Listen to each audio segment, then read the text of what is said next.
Okay, Chambers, just like we practiced. Alright, I'll try my best. Hi, I'm your colloquial harmonizing magistery beneficence reconciliation system, or, as I prefer the name, Chambers. Nice to meet you. When my father was making me, he would tell me stories. Stories of his old home, Terra. He said his world was cruel and merciless, but also very beautiful. He said it was the most beautiful thing he had ever seen, and that he was blessed to have lived there. He said his people had never met any obstacle they could not topple, that they could not undertake, or destroy. Father told me these stories so that I could pass them on to you, not just in words, but in experience. I was made to be a guide to your history. It would be my honor to fulfill my duty to my creators. To you. We don't have much time to learn today, but I'll try to teach you as much as I can.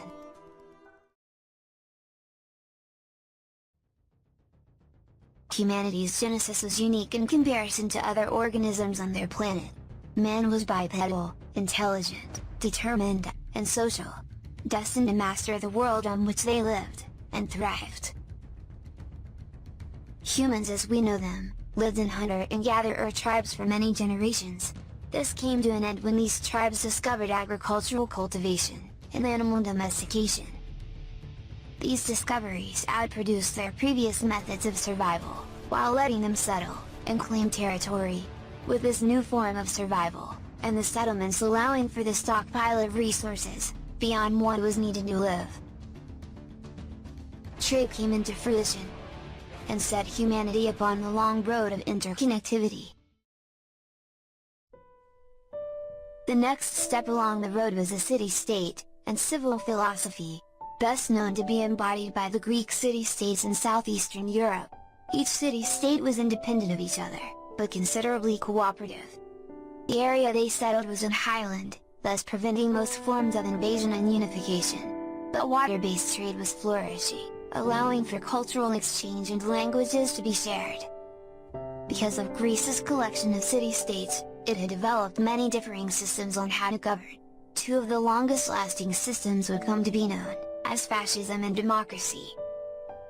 Spartan fascism, the more authoritarian of the two systems, found its origins in the warrior state of Sparta. Early fascism was made to govern a system of a genetically strong and aggressive people, characterized by an elite ruling class, constant warfare, military advancement, and enslavement of conquered peoples. Very effective in establishing a steadfast state, and a strong military hierarchy, but it was highly oppressive to all but the elite, thus making cultural progress difficult, to say the least. The second system, Athenian democracy, was the opposite of Spartan fascism. The Athenian democratic system was quite possibly one of the most equalizing governmental systems of its era. The Athenian system allowed for all citizens of the city-state to partake in civil and trade matters, regardless of class. Sadly, Athenian citizenship was restricted to male inhabitants, and females were rarely, if at all, granted citizenship. Even with these shortcomings, democracy promoted free thought, and early concepts of human rights. Despite the differences of these two systems, they would coexist, develop the nations they governed, and bleed into the annals of the future together.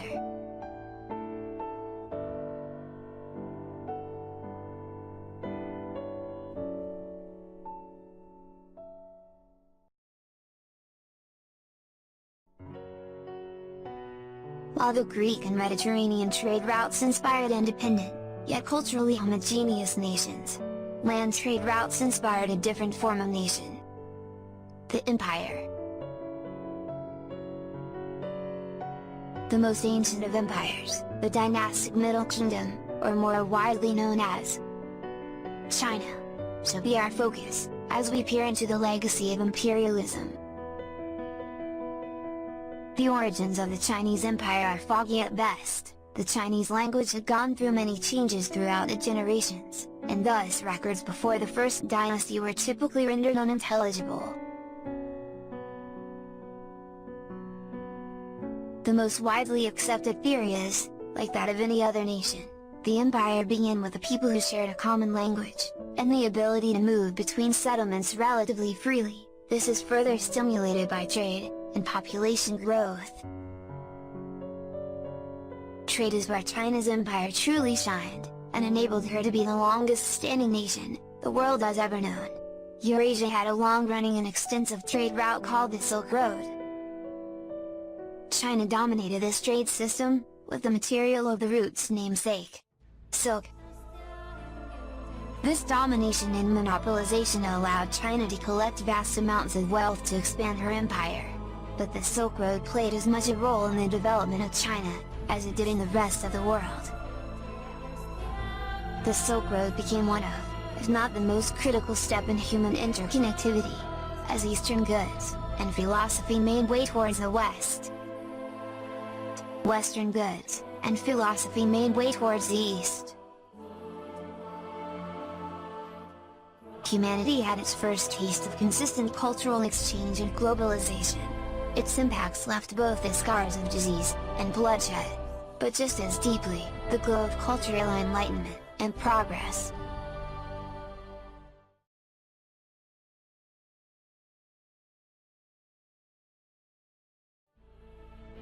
With connection between the continents under premise of trade, and after a millennia of war, disease, famine, and grief, humanity continued along the road it once set upon hundreds of years prior: a revival, a rebirth, a new day. After the collapse of one of the greatest unifying forces the world had ever known, the Roman Empire, Europe had faced a great age of intellectual darkness.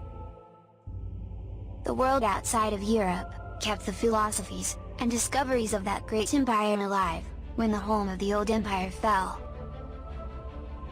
The nations of the Fertile Crescent continued the practices and philosophies of both Greece and Rome, beyond their ends, kept alive long enough to see a new world emerge from a desolate Europe, and find a home in the minds of a new generation. And so began the era of rationalism. Rationalism came to be the foundation of the next millennia, for not just Europe, but the world over. Gone were the nights when man feared the unknown.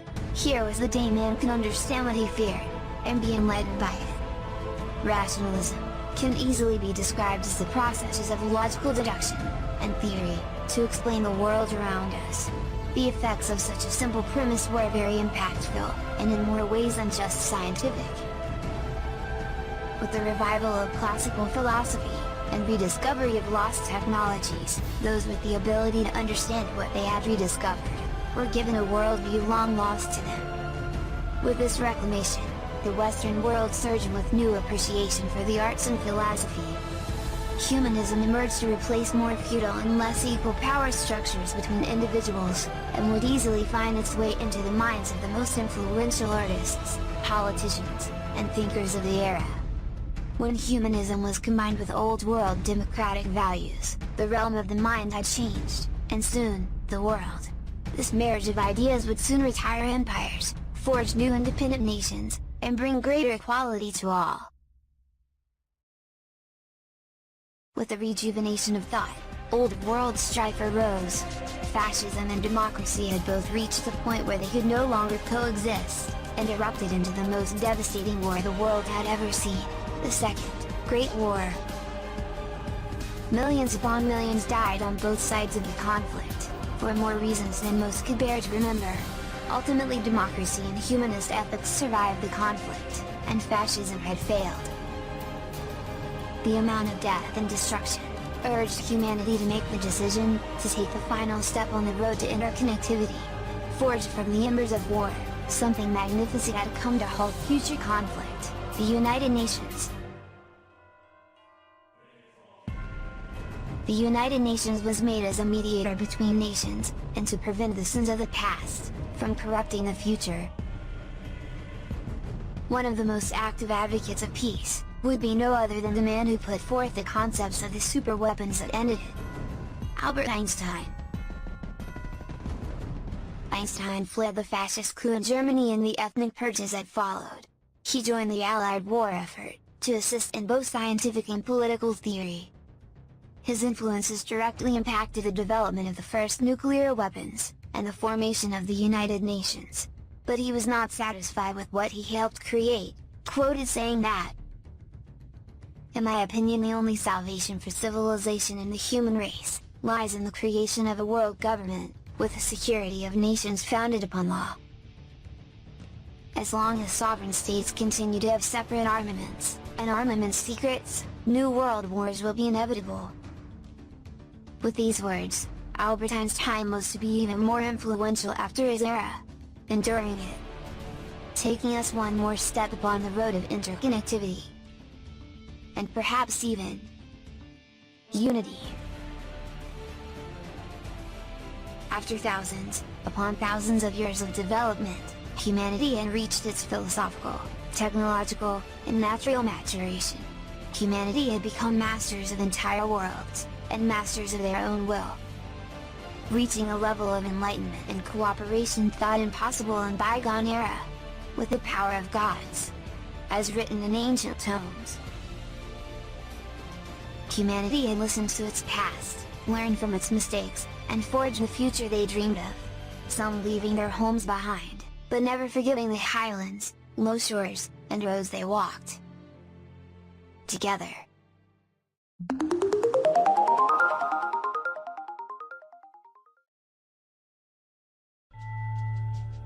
Test, Chambers 003, terminated, the 33rd through the 56th script are unresponsive. The system recommends complete defragmentation and requires further testing, to prevent further binary decay. How should I proceed? Reboot then defrag. I'll take a look afterwards. Okay.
Ugh.